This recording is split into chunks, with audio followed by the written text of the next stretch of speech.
Hey guys, what is up? It is the Fast Break Report here, bringing you guys another vlog. So I wanted to make a different video today. I wanted to talk about Tracy McGrady because it's a holiday weekend. There wasn't a lot of good games on last night. Like, I think the Pistons were playing Sacramento. I think the Lakers were playing some other team. I don't know. None of the games on last night really interested me. So I decided to dive into NBA League Pass and go into the classic game section and look up some of the classic games that I maybe wanted to watch. And a lot of people don't know this about me, but my favorite player of all time, like Jamal Crawford's one of my favorite players like ever, but my number one favorite player ever is Tracy McGrady. Tracy McGrady is just one of those guys that I feel does not get the respect he deserves. And so I decided that I was going to watch this 62-point game versus the Washington Wizards. And you know what, man? Watching that game made me realize a lot of things. But the one thing that like really stuck out to me was Tracy McGrady could fucking give it to anybody. And what I mean by that is like it didn't matter who was matching up with him. You know, you could put any defender on him. Tracy McGrady was going to get buckets.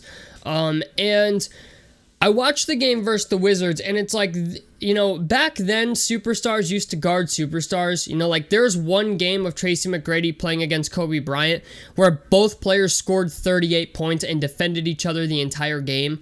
And those are, like, the NBA matchups I think we wish we could get, you know, in today's NBA, which we don't seem to get.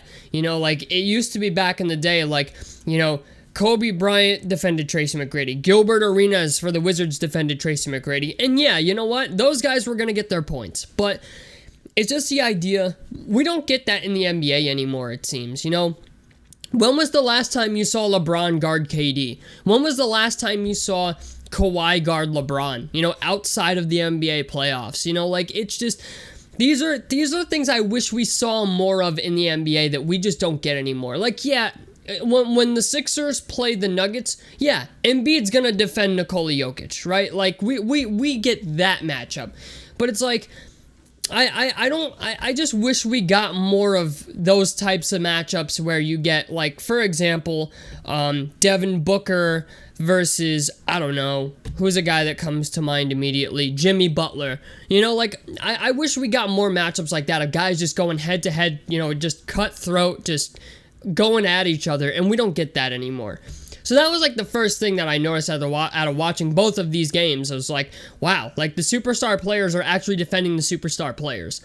So that was the first thing.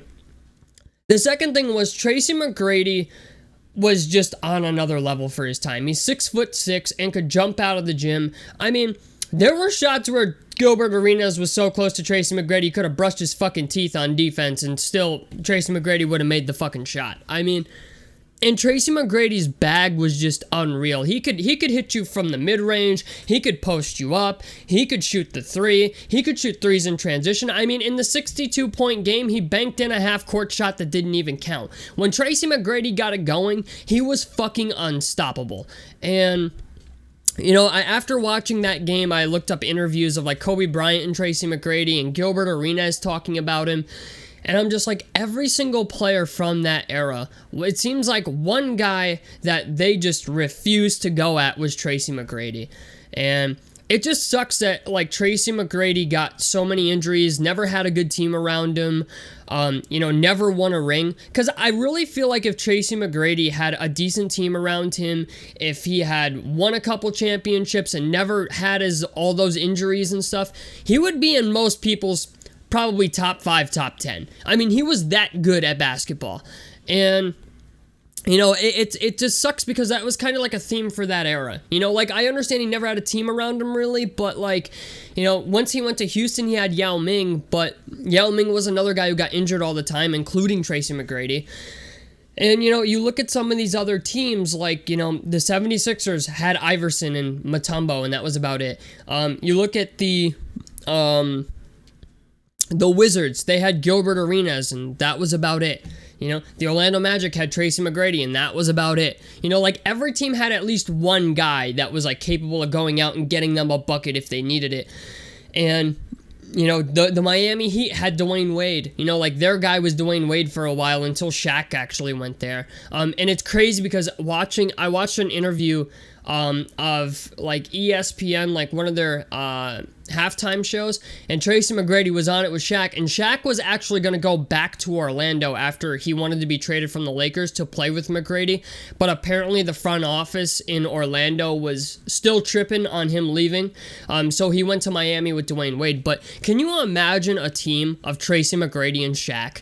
Like, I just think to myself, man, it's just so crazy to me to think that, like, had Shaq went to Orlando, right, instead of Miami, do you know how many championships the Orlando Magic probably could have won with Shaq in his prime and Tracy McGrady in his prime? Like, that's a scary fucking thing to think about.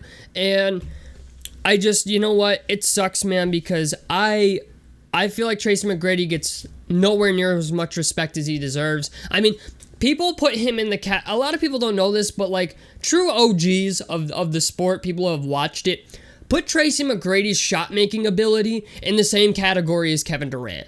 And Kevin Durant is, 6'11", with like a 7'4" wingspan and can shoot over anybody. Tracy McGrady was in that category. Tracy McGrady, it didn't matter who was in front of him. Brendan Haywood, 7-footer. Jared Jeffries, 6'11" with a 7'2" wingspan. It didn't matter who you put in front of Tracy McGrady. He was going to fucking score. And I tell all these young kids, like, I work, in a school, and I'm an IT guy there now, and, every once in a while, like, a lot of the kids who play basketball on the team know me, because, like, I'll go play playground basketball every once in a while, and I don't do it as much as I used to, or I'll go to the YMCA and see some kids playing, and it's not often that it happens, but every once in a while you'll see a kid who's actually not true, but, dedicated to getting better at the sport, and they're in there actually training. They're not just shooting jump shots, they're working on things. And every once in a while, I'll, help a kid with something, hey, for your floater, you're jumping off your wrong foot, you need to be launching off your opposite foot, so on and so forth. And one player I always recommend to them to watch is Tracy McGrady. If they're really worried about fundamentals and they want to get fundamentally better at the sport, watch Tracy McGrady. I recommend Tracy McGrady, Tony Parker, Tim Duncan, and Hakeem Olajuwon, and Kobe Bryant. And like, it's just crazy to me to think, like, Tracy McGrady had it all, man. And he just never had the team, never had the health. It sucks. And like, for me, because Tracy McGrady is like my favorite basketball player ever, I got to witness that. Like, when I was a kid, I'm 28 now, but when I was a kid, I got to witness Tracy McGrady give it to fucking everybody. I mean everybody. Like, in the playoffs against the Bucks, like, there was one round of the playoffs against the Bucks where Tracy McGrady just fucking gave it to the entire team. Like, he scored like 40 or something like that. And then, like, against Kobe, he had a game where he scored 38 and Kobe scored 38. Then there was the 62-point game against the Wizards.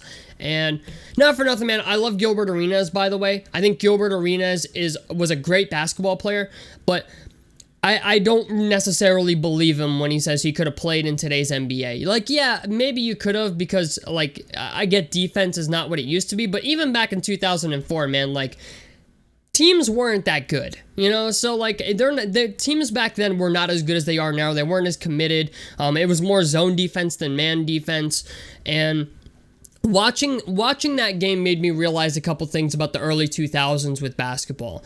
The first being, the refs let the players play a lot more than they do now. Everything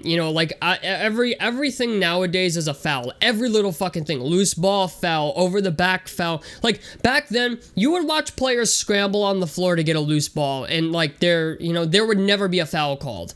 Nowadays, it's kind of like as soon as somebody ends up on the floor, there's some type of foul called, or there's a jump ball, or something, right? And another thing I realized is, if you were the team's superstar player, you had a very, very good whistle. And what I mean by that is, like, Tracy McGrady in that 62-point game missed 7 free throws. Like, some players are lucky if they get 7 free throws in a game. I don't know how many he shot, but I do know he shot a shit ton of fucking free throws if he missed 7 of them, right?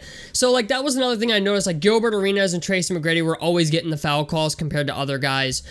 Another thing I want to talk about also is, like, just the talent level. It was not what it is today. Like, I look back on like the early 2000s, and I look at guys like who maybe didn't pan out in the NBA currently, would have been fucking ridiculous back then. You know, like I look at guys like, for example, Cassius Stanley was a guy that I really liked, right?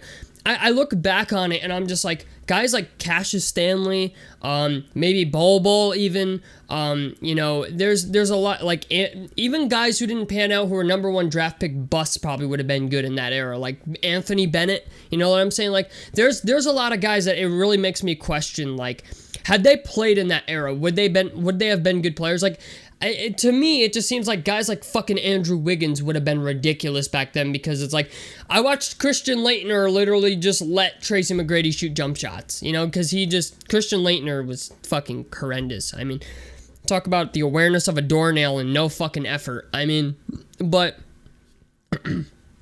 I put out like a whole thing on the community tab about this, but it was just fun to watch. And you know what, man? I highly recommend watching some of those early 2000 games, because a lot of them were really good. Like,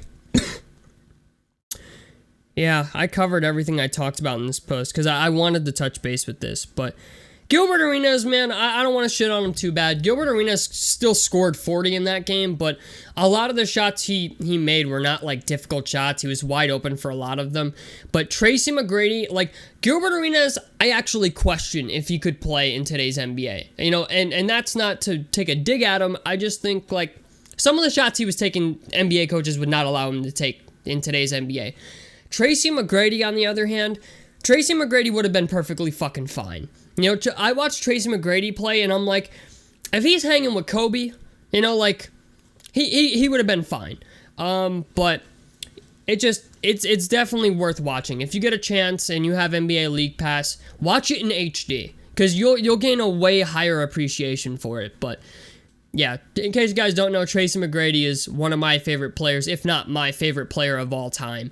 And it just sucks, man, because I watched that last night, and I'm just like, it's just reminiscent. You know, I remember being at my dad's, sitting on the couch with him, watching Tracy McGrady, Allen Iverson, Reggie Miller. You know, like, Reggie Miller was, by the way, Reggie Miller retired in 03, so I got to see him in, like, 01, 02.